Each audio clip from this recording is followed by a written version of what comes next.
All right. So let's talk about this recent story about how a U.S. Air Force logistical general basically said, get ready to go to war with China by 2025. Now, what you have to remember is that RAND Corporation, which is a U.S. military think tank, as well as a U.S. Geopolitical think tank, wrote out a paper at the behest of the State House and the Pentagon for going to war with onto China and unto China rather. And so what the conclusion was is that there was a timeline, a cutoff timeline, where basically if the U.S. wanted to completely and utterly destabilize China and to basically stop China from rising economically as well as geopolitically, that 2025 was the cutoff date. After that, it would be impossible. And so we have a U.S. Air Force logistical general basically saying to his officers and troops that get ready to go to war on China and basically shoot for the head and be utterly ruthless, be kill. Basically, that's what it came down to. So this brings me to the context of what Professor Michael Hudson, who's a economic and geopolitical analyst as well as historian, whose resume is working on Wall Street as well as working in Washington, and what he speaks about, and Brian Beletic from New Atlas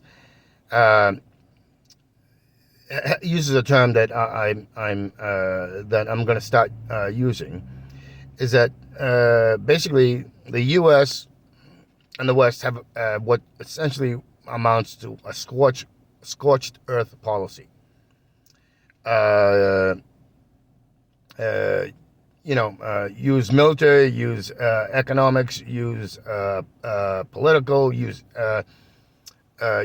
everything to basically, burn things down to the ground, and so that what's left is basically little and metaphorical rubble,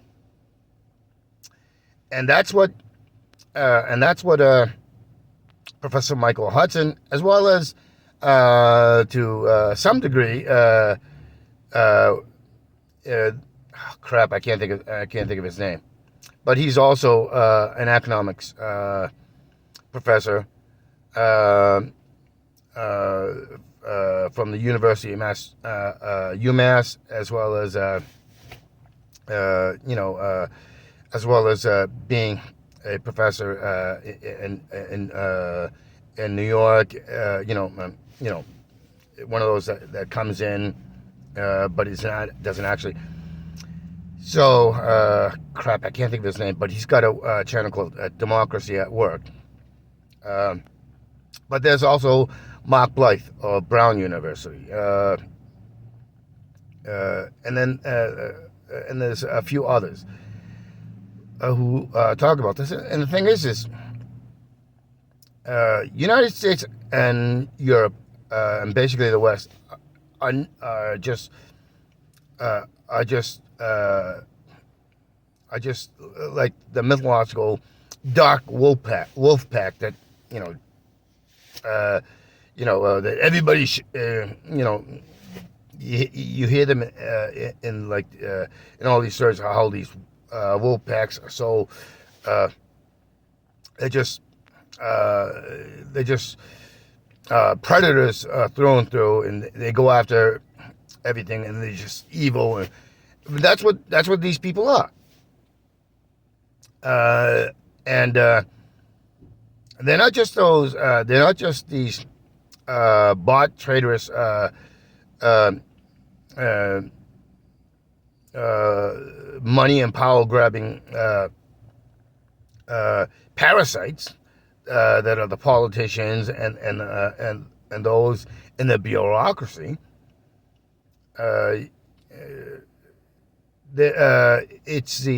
It's core of it is who owns them, who pays them, who gives them, and that is who gives to them, and that is that is the moneyed, the people that already have the money from the legacy ones that had money from colonial times to the ones that who actually the new money that came in during the colonial times to modern times. And so whoever has the most money, okay, has the most pull to serve their interests. And that's what, it's on a local, the state, and federal level. That's what is happening.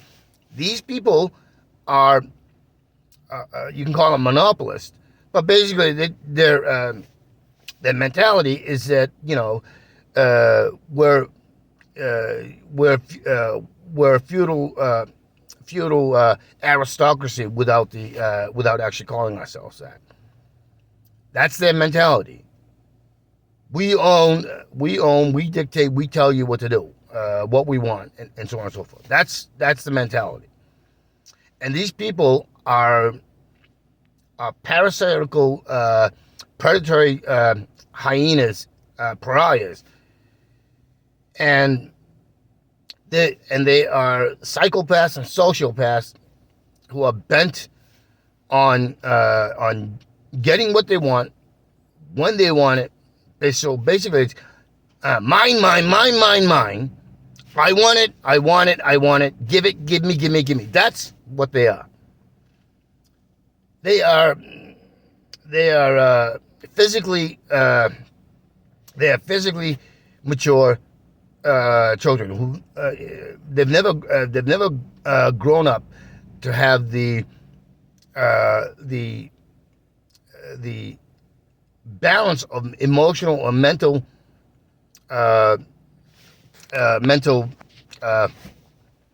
balance to be called actual adults. And unfortunately, that sort of thing has bled down into the general public, where the plural majority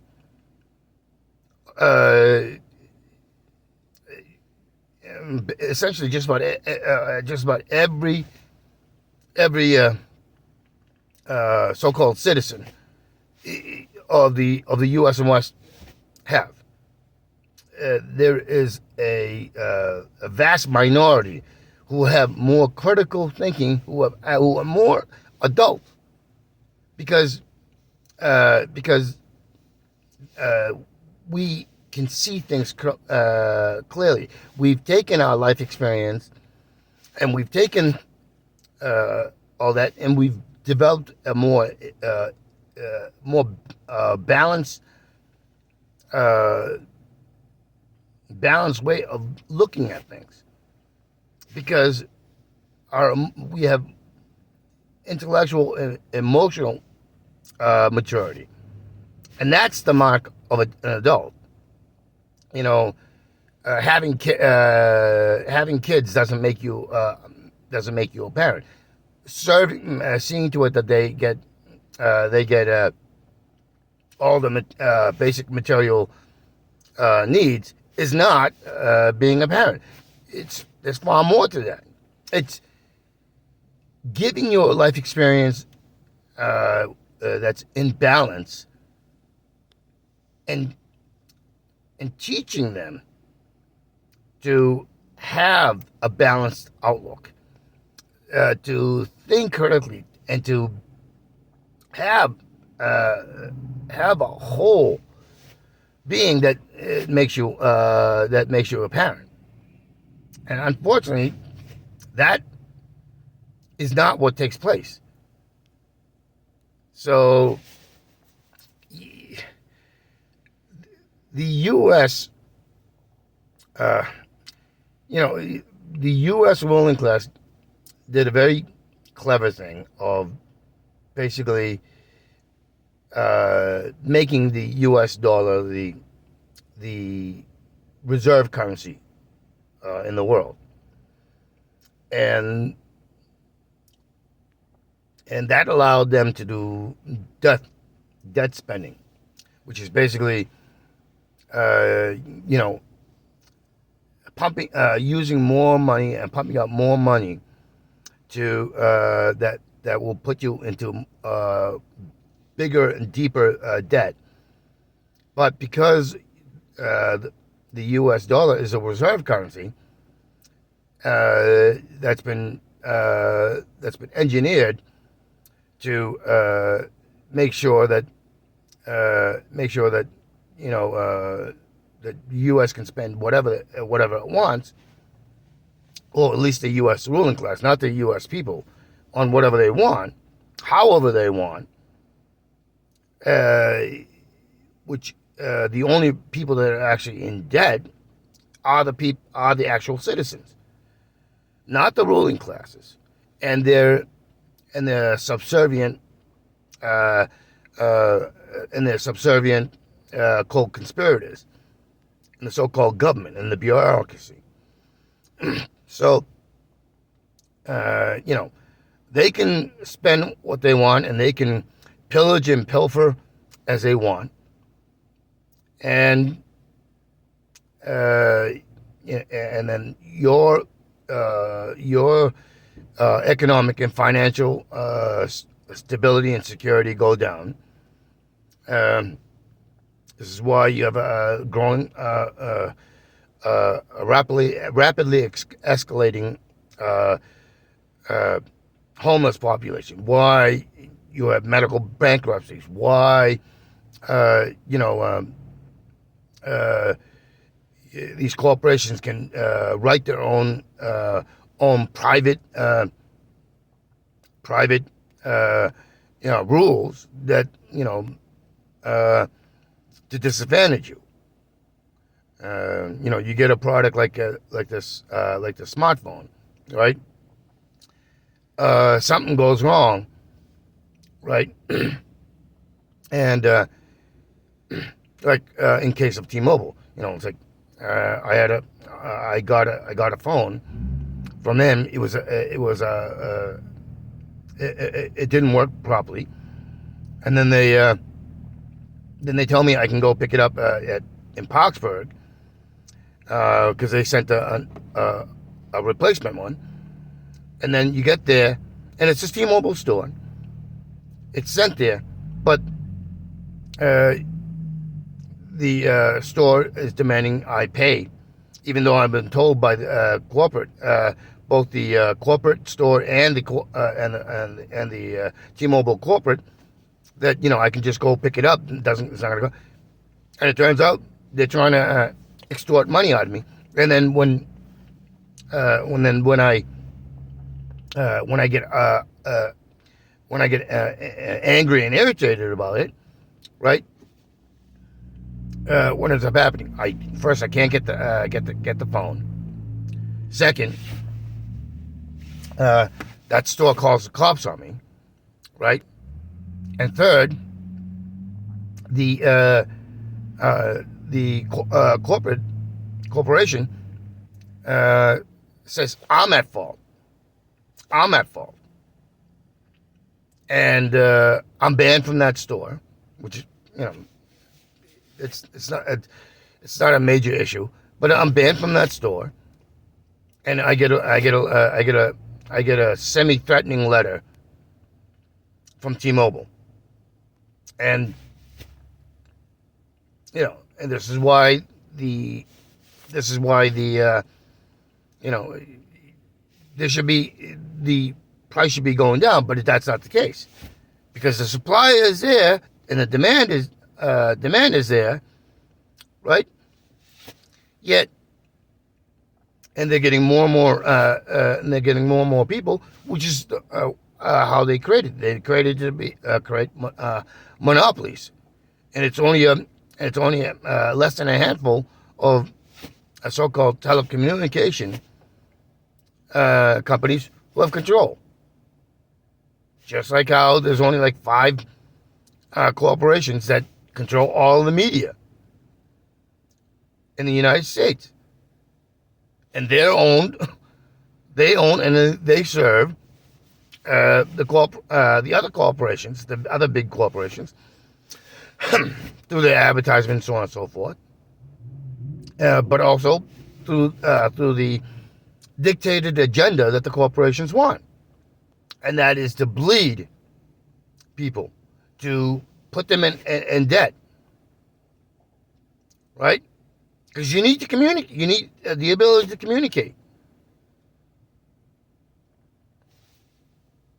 right? You need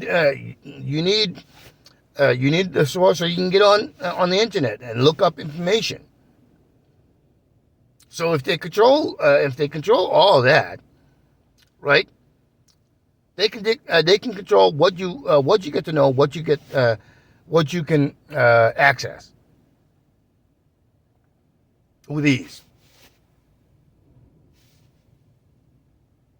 So the media in the West are just another arm. They are the propaganda ministry.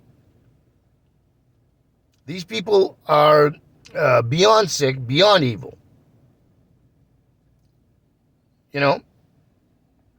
So people need to understand this.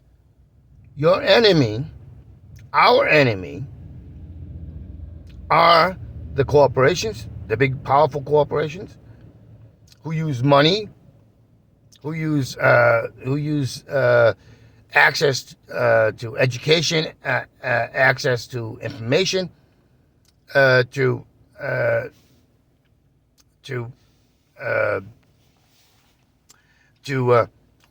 restrict how knowledgeable you are, how critically you can think. It's control of information. That's what it is. Propaganda ministry is control of information. And it's also directing of information, the narrative, the agenda. And that's what the media is. And that's also, understand that your Princetons, your Harvards, your Oxfords, and more and more also, because it's the money, it's your taxpayer money that went into establishing your state colleges. So whether it's the elite colleges or the and universities, or it's the ones that that's paid by the that the tax based money built and funded, it's control of information, directing the narrative, directing the agenda. This is why all these so-called think tanks, right, that are funded by the core ruling class, which is the money class. All right, they are funded, they are controlled, they are controlled. That's how they do it. That's how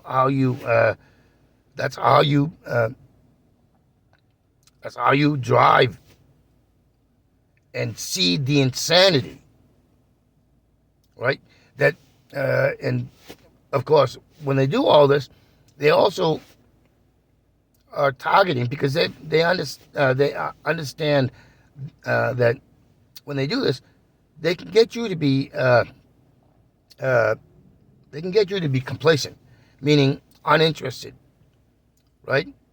And it's not just about things that happen. This is how, you can hear about such a monstrous act uh, of uh, of the what's his name? That pedophile that was connected to the big fashion moguls and and politicians and even so-called royalty and nobility, and uh, he was running a sex trafficking ring, and yet and yet this can be blown over, and it's not on the mass consciousness and saying that's fucking evil, that's vile, and people should be going like, hey, what the fuck is wrong?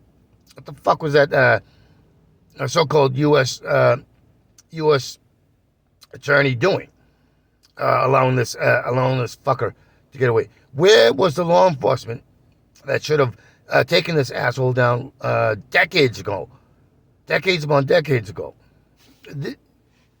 That's what it's the control of information. It's complacency, okay, and basically an erosion of the morals, your morals, the base morals and ethics that you proclaim. It's that old saying. The only way that evil can persist is for good people not to stand up, and that should be a collective thing. That should be a collective thing. The other thing is to be these partisan, my team, your team, these divisions, and go after each other's throats.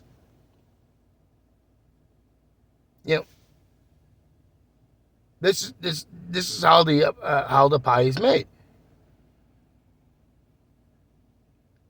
These people are evil. They are, the Islamic and other places. There was a common. It's like the U.S. and the West are the great Satans, and remember, if you're a Christian or that's how the devil works. That's how Satan works. And so, I'm not a religious person. I was raised Catholic, but I'm not a religious person. I actually think all religions are cults, and and my understanding through my studies and my research is that religion and politics go like this. And so one of the things that I've been harping about is this whole nonsense about we don't talk religion, we don't talk politics. You're just basically parroting what the ruling class wants, and making you complacent, making you apathetic, meaning you lose your core basis of what's right and wrong, and you compromise over and over and over, so that basically it comes down to your base ethics and morality doesn't apply. It doesn't exist. You can say you're a good person. You can say, but when you see it continuously happening, when it should be driving us together collectively to say, oh, they're the ones, so we should be over there forcing our will, our collective will on these on these monstrous, evil sociopaths and psychopaths. We should be driving them out of power. We should be breaking up their their monolithic control, because and we should be coming to the conclusion, hey, that old saying of money is the root of all evil is correct. We should be driven into collectivism, but we keep accepting it, even when it comes out, in the media, because they're forced to talk about it, because they can't ignore it. When it gets out and it's that bad, they can't ignore it. This is why you have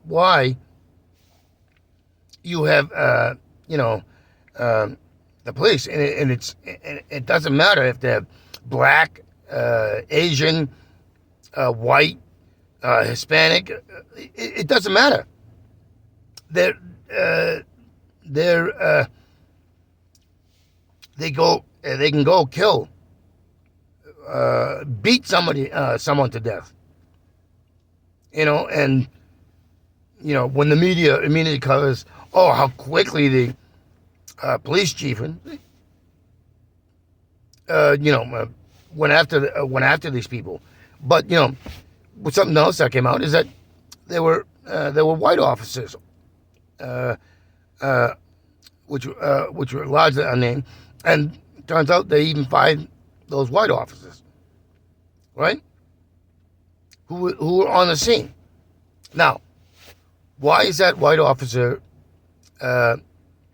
not only just fired, but also brought up on charges as being a co-conspirator?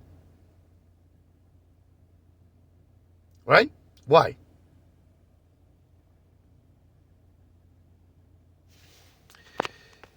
Racism is a foundation used for the ruling class to keep us divided, because there's clearly no division within the police of this blue line matters. There's clearly no division. Why? Because they are trained, they are organized, they are conditioned and indoctrinated to be the enforcers, to be the guards against the public whom they're supposed to serve. That's how it works. People need to understand this. It is a war that's been declared, as I said in other videos. It's a war that's been declared on the public, on the general public. And it's always been there. It's always persisted. It's always sought to gain more and more dictatorial control to serve them. And that's what people need to understand. You can have Jimmy Dore on Tucker Carlson talking about all the stuff that I've been basically talking about. But that doesn't make Tucker Carlson not part of the machine, the ruling machine. That's just another way to ramp up division. Okay. Oh, look, I'm Tucker Carlson on Fox, but I'm talking about the stuff that, the people, that's on the minds of the people. But you listen and pay attention to what Tucker Carlson does for the vast majority of the time. You see he is backing the established ruling class. That's because Tucker Carlson comes from the Campbell's soup fortune. All right, Sean Hannity. He owns a whole bunch of property. So he's a lower uh, part of the order of the ruling, but he's still trying to be part of the ruling aristocracy. And this is the motivation of all of them. You got what's his name, that the whitehead guy on I forget on what platform, but he's from the Vanderbilt, old money. It doesn't matter that he's gay. He's part of the old money legacy ruling class. And you don't need to be part of the old money or new money. Fact is, these people are getting paid millions. Okay, to the high six figures. Now I'm talking about I'm talking like $500,000 and well over $1 million a year. It's these, or even less than $500,000, but in the high six figure range. They do what they do because of that, and also because the five corporations who are in collaborators. That's what happens.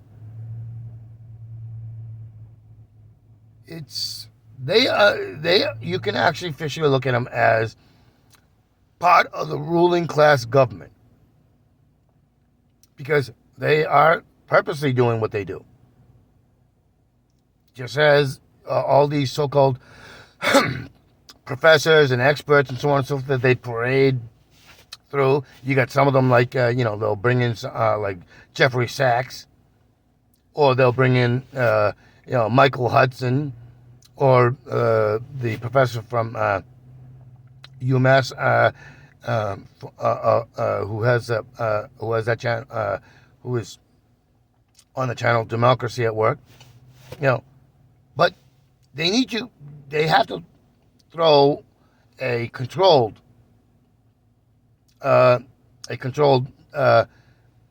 agenda. So they need to bring in some people that'll throw you actual, factual, truthful bones. But that's just another way to divide, to create contention. That's how human rights, Amnesty International, and all these other so-called NGOs, that's how they do it. But the vast majority of the time, they are objectively and factually driving division, driving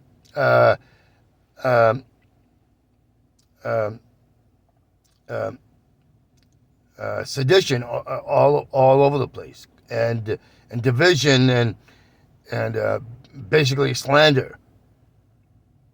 Slander is nothing more than basically a lie, an accusation, a pointing and saying and creating a falsehood. That's how it works. We have to make the cookie crumble, and we can't do that if we do not come together with this critical understanding. Because if we continue to be apathetic, if we continue to be complacent, if we continue to allow them to divide us, then they will continue to do their crimes and get away with it. They will continue to bleed us financially, economically, physically, as far as housing, food, energy, water resources, you know, building materials, you name it, electronics, it doesn't matter. They will continue to bleed us. The whole thing about that is debt. That is how they do it. They create the debt and they profit off the debt. You know, something called disaster capitalism. They create the disaster, then they look for ways to profit off of that. And that's how it's made. That's how it's done. People need to understand this. Otherwise, it will keep going like that. You know, the rise of these ethno-supremacist, fascist sentiment in the public is because of what they do. So the reaction is, oh, we need to find a strong man, rather than saying we need to come together, we need to band together, we need to be a collective, and we need to go after these people. We need to talk to each other and find a solution, and to force a solution. That's the way it should work. But it's this reliance. It's this idea that, you know, that you can get stability from the criminals who are picked or appointed to get the results is just unrealistic. It's a fantasy. It's a myth.